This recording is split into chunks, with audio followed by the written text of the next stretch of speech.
సుఖదుఖాలను లాభనష్టాలను సమానంగానే భావించుము. ఏది వచ్చినా భగవత్ప్రసాదం అనే భావనతో అనుభవించుము అని కర్తవ్య బోధ చేశాడు ఆ శ్రీకృష్ణ పరమాత్ముడు. ఆ పరమాత్మ అందించిన గీతాసారాన్ని ఈరోజు మనకు ప్రబోధిస్తున్నారు శ్రీ శ్రీ శ్రీ త్రిదండి చిన్నజీయర్ స్వామి.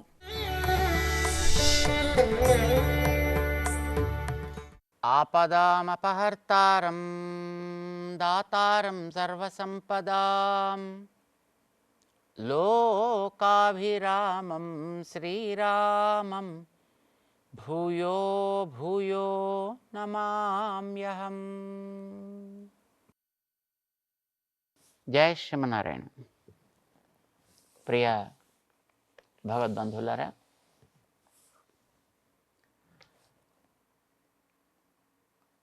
మంచిని కావాలని కోరుకునేవాళ్ళు, పెద్దలని అనువర్తించాలి అని అనుకునేవాళ్ళు ఆ కాలంలో ఉన్నారు, ఈ కాలంలోనూ ఉన్నారు.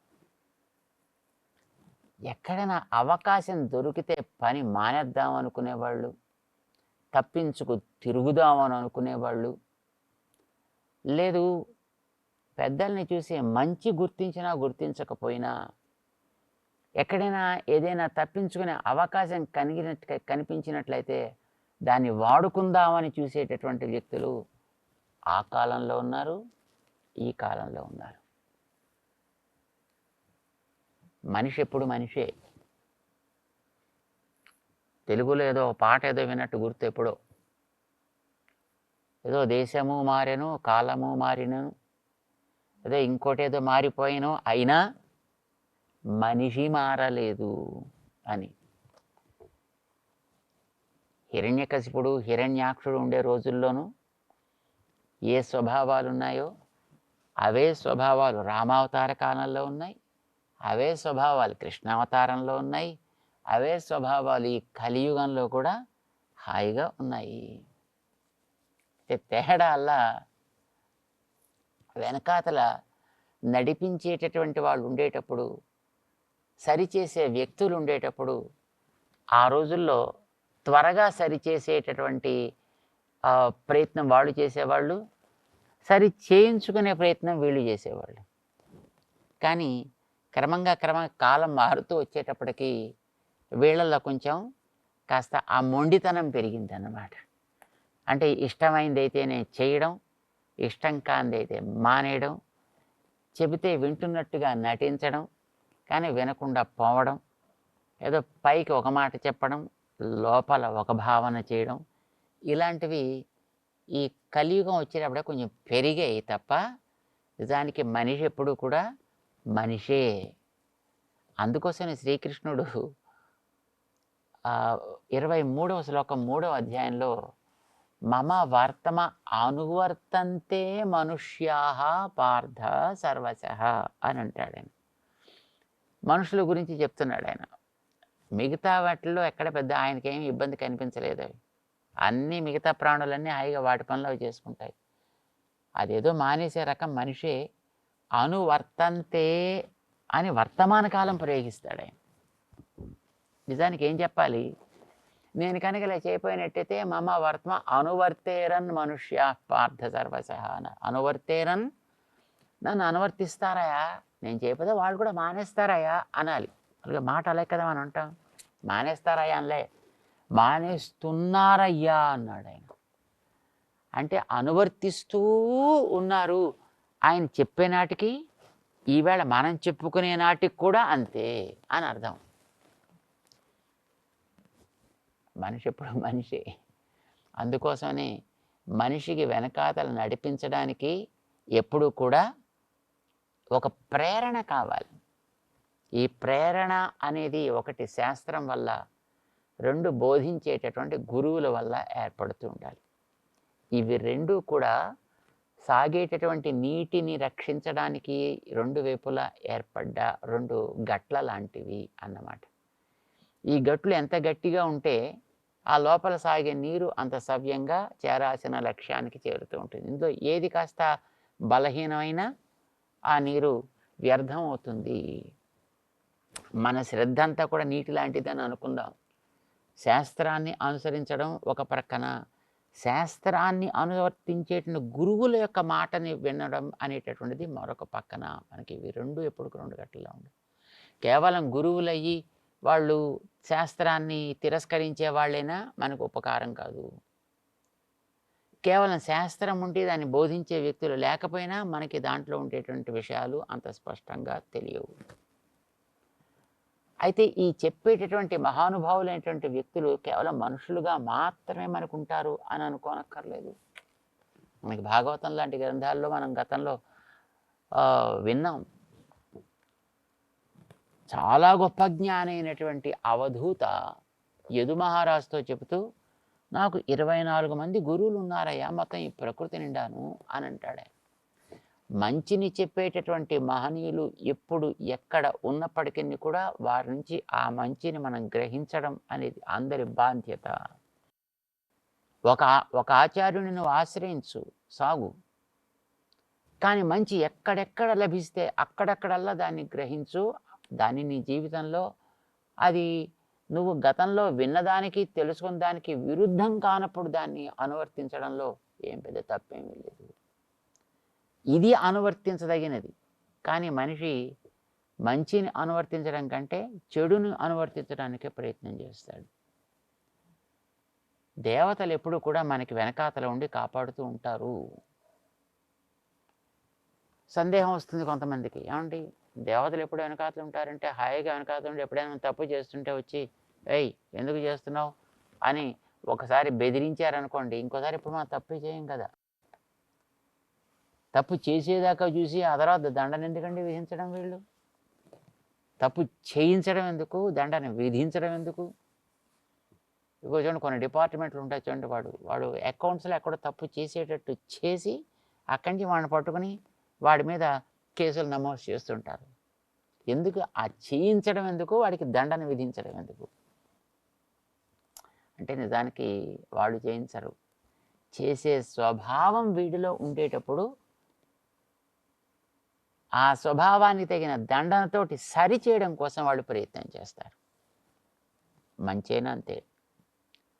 మనకి శాస్త్రం చెప్తోంది, నా దేవాహ ఇష్టిమాదాయ రక్షంతి పశుపాలవత్ ఎం హి రక్షితుమిచ్చంతి బుద్ధ్యా సంయోజయంతి తం. దేవతలు ఎప్పుడు కూడా, దేవతలు అంటే దైవీ శక్తులు అనుకోండి, ప్రకృతిలో ఉండేది అవన్నీ కూడా దైవీ శక్తులే. ఇవేవి కూడా ఎదురుకుండా మనకి నిలబడి ఏదైనా ఒక తప్పు చేసేటప్పుడు ఏయ్ ఎందుకు చేస్తున్నావు, సావగొట్టేస్తా జాగ్రత్త అని చేతిలో కొరడా పట్టుకుని ఈ పని మాను, ఈ పని చెయ్యి అని చేయించవు. మనకి ఎక్కడో ఒక చోట ఏదో ఒక సన్నివేశం ద్వారానో, ఒక వ్యక్తి యొక్క వాక్కు ద్వారానో, లేదో మరొక దాని ద్వారానో మనకి ఇది ఇలా అయితే బాగుంటుంది కదా అనే ఆలోచనను కలిగిస్తాయి. బుద్ధ్యా సంయోజయంతి. ఎప్పుడో వెళ్ళేటప్పుడు ఎక్కడి నుంచో చూడండి, మనం పెడుతుంటే ఏదో ఒక పిల్లి ఎదురొచ్చిందనుకోండి, అది కూడా ఒక దైవ సంఘటనే. అంటే నీకు దీనివల్ల ఇబ్బంది కలగవచ్చును నువ్వు చేసే ప్రయత్నం అనేటటువంటి దేవతలు సాగించే ఒక సూచన అనేది మనం జ్ఞాపకం పెట్టుకోవాలి. ఇప్పుడు అది శకునం, అదో దుశ్శకునం అండి, ఏదో ఎదురుకుండా వచ్చింది నా పని పాడు చేయడానికి అని దాని మీద కోప్పడడం కాదు. ఏదో ఒంటి బ్రాహ్మణుడు ఎదురొస్తే అది మంచిది కాదు, వీడి పనులు పాడైపోతాయి అంటే వాడు వస్తే అక్కడి నుంచి వాడిని పట్టుకుని వాడు నాన్న తిట్లు తిట్టి వాడు ఎందుకురా నువ్వు నాకు ఎదురొస్తున్నావు అని. కాకతాళీయంగా జరిగేటటువంటి ప్రతి సన్నివేశము కూడా దాని వెంట ఏదో ఒక తాత్పర్యం ఉంటుంది. మనకి ఏదో ఒక దాన్ని బోధించడం కోసం ప్రకృతిలో ఏర్పడేటటువంటి ఒక సన్నివేశం అదే మనం జ్ఞాపకం పెట్టుకోవాలి. దాన్ని బట్టి మనం ఏం చేయాలి అనేది నిర్ణయం చేసుకోవాలి తప్ప ఆ కనిపించిన దాన్ని మనం దూషించడం తిట్టడం కాదు మనం చేయాల్సిన పని. ఇప్పుడు మేఘాలు కనిపించా మనం ప్రయాణం అవుదాం అనుకోగానే అనుకోండి, ఇక్కడి నుంచి మేఘాల మీద దెబ్బలాడక బయలుదేరడం కాదు కదా చేయాల్సింది. అయినా మేఘాలు కనిపిస్తున్నాయి అని అన్నట్టయితే బహుశా నువ్వు ప్రయాణం చేసేటప్పుడు వాన రావడానికి అవకాశం ఉందా, కనుక నువ్వు తడిసిపోయే ప్రమాదం ఉంటుంది, తడవకుండా ఉండేది జాగ్రత్త పడి ముందుకు వెళ్ళు. మేఘాలు వస్తున్నాయి కానీ నువ్వు ప్రయాణం మానుకోవద్దు, అదేదో దుశ్శకునం అనుకుని నువ్వు మానాల్సిన అవసరం లేదు. అది నీకేదో ఒకదాన్ని సూచిస్తోంది, జరగబోయేటటువంటి దాన్ని. Be prepared for that. దాన్ని తగ్గట్టుగా నువ్వు ఉండడం అనేటటువంటి అవసరము. అందుకోసమని వాళ్ళు ఎప్పుడు కూడా మనకి సూచిస్తారు, భగవంతుడైనా అంతేనండి. కానీ అర్జునుడి విషయంలో పాపం తను అలా కేవలం సూచించడం కాదు, వాచ్యంగా చెప్పుకోవాల్సి వస్తుంది ఆయన.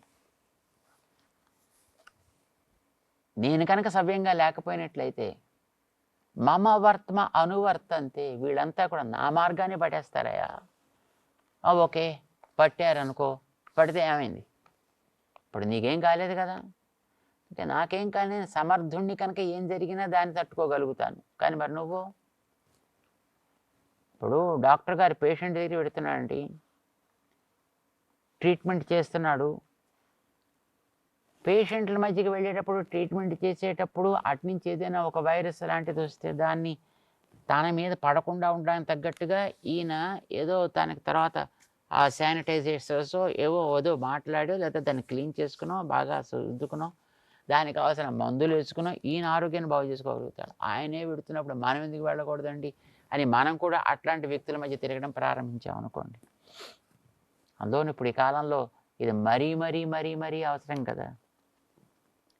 ఏంటి వాడే మాస్క్ పెట్టుకోపోతే నేను ఎందుకు పెట్టుకోవాలండి కనుక చాలామంది మాస్కులు పెట్టుకోవడమే మానేశారు. ఇప్పుడు మళ్ళీ అది ఏదో కొత్త వేరియంట్ ఏదో వస్తుంది, అదేదో దాని పేరు ఏదో చెప్పారు, ఒమిక్రాన్ ఏదో పేరు పెట్టారు. ఎక్కడ పడితే అక్కడ విచ్చలవిడిగా ఎలా పడితే అలాగా హాయిగా స్వేచ్ఛగా తిరిగేస్తున్నారు. అందరూ కూడా ఒకరినొకరు తోసేసుకుంటూ మరి తిరిగేస్తున్నారు. పాపం చెప్పేవాళ్ళు చెప్తూనే ఉన్నారే, దోవచ్చికి దూరి 2 గజాలంటే 6 అడుగుల దూరం మెయింటైన్ చేయండి అయా మనిషికి మధ్య కనీసం. చక్కగా ముక్కు మూతి మూసుకోండి అయా, చక్కగా ఎప్పుడు పడితే అప్పుడు క్లీన్ చేసుకోండి అయా అని చెప్తున్నారు. ఏమంటే వాళ్ళంతా చేయట్లేదు కనుక అంటే వాళ్ళకి ఏం రక్షణ ఉందో మనకి తెలియదు కదా. కానీ తర్వాత ఇబ్బంది వచ్చినప్పుడు వాడొచ్చి నిన్ను కాపాడు, ఇది మనం జ్ఞాపకం పెట్టుకోవాలి. మనకి తగ్గ విషయంలో మనం చేసుకోవాల్సిన పని ఏదో దాన్ని మనమే చేసుకోవాలి తప్ప వాడు చేయట్లేదని మానేయడానికి ఇట్లాంటివి మనకు వస్తాయండి. వాడెవడో పెట్టుకుని తిరుగుతున్నాడు కదా, పని మనం కూడా పెట్టుకు తిరుగుదామని అనిపించదండి. అందుకోసం చెప్తున్నాడు కృష్ణుడు, దానికి హెచ్చరిక చేస్తున్నాడు ఆయన. ఉత్సీదేయురిమే లోకాః 24వ శ్లోకం 3వ అధ్యాయంలో. ఉత్సీదేయురిమే లోకాః న కుర్యాం కర్మ చేదహం సంకరస్య చ కర్తాస్యాం ఉపహన్యాం ఇమాః ప్రజాః. వీళ్ళందరినీ కూడా నేను చాలా రకాల ఇబ్బందుల పాలు చేసిన వాడిని అవుతానయ్యా నేనే కనుక పని చేయకపోతే. ఎందుకని? నన్ను చూసి కదా వాళ్ళు చేస్తున్నారు. నేను చేయకపోవడం వల్ల వాళ్ళు కూడా ఎందుకు మనం కూడా చేయాలి అని మానేస్తున్నారు కదా. ఉత్సీదేయుః ఇమే లోకాః, అంత మొత్తం కర్మం చేయడం మానేసి చెడిపోతారు. నేను కనుక పని మానేసినట్లయితే దానివల్ల ఏమవుతుంది? సంకరస్య చ కర్తాస్యాం, వాడు తన పని మానేస్తాడు, తనకు అవసరం లేని పని ఏదో తీసుకుంటాడు. అక్కడి ఆ పనిలోనూ క్వాలిటీ ఉండదు, ఈ పనిలోనూ వాడు క్వాలిటీ ఉండదు. చూడండి, గతంలో కంప్యూటర్ బూమ్ ఏర్పడ్డప్పుడు డాక్టర్స్గా ఉండేవాళ్ళు, లాయర్స్గా ఉండేవాళ్ళు తాము కష్టపడి 15 ఏళ్ల పాటు పడ్డ శ్రమ అంతా పక్కన పెట్టేసి తాత్కాలికంగా ఏదో లాభం కలుగుతుంది, అందులో ఏదో పెద్ద ప్రాఫిట్ వచ్చేస్తుంది కదా, దీంట్లోంచి దాంట్లోకి స్విచ్ ఓవర్ అయిపోయి బ్రహ్మాండంగా అదేదో సంపాదించేద్దామని అనుకున్నారు. చివరికి ఏమైంది? సరైన పరీక్ష పెట్టేటప్పుడు నిగ్గు తేల్చాల్సి వచ్చేటప్పటికి మొత్తం వాళ్ళందరికీ కూడా తిరిగి ఉద్యోగాలు కోల్పోయి వాళ్ళంతా వెనక్కి వాళ్ళ దారిని వాళ్ళు పోవాల్సి వచ్చింది. ఈ పనిలోనూ క్వాలిటీ ఉండదు, ఆ పనిలోనూ క్వాలిటీ ఉండదు. సంకరస్య చ కర్తాస్యాం, ఇది ఒకనెవనో చూసి వీడు ఫాలో అయితే వచ్చేటటువంటి ప్రమాదం. దీనివల్ల సాంకర్యం ఏర్పడుతుంది, పనిలో ఉండేటటువంటి సారం పోతుంది, డైల్యూషన్ పెరిగిపోతుంది. ఉపహన్యాం ఇమాః ప్రజాః, వీరందరూ కూడా ఇబ్బందుల పాలు కావడానికి నేను కారణం అయిన వాడిని అవుతానయా.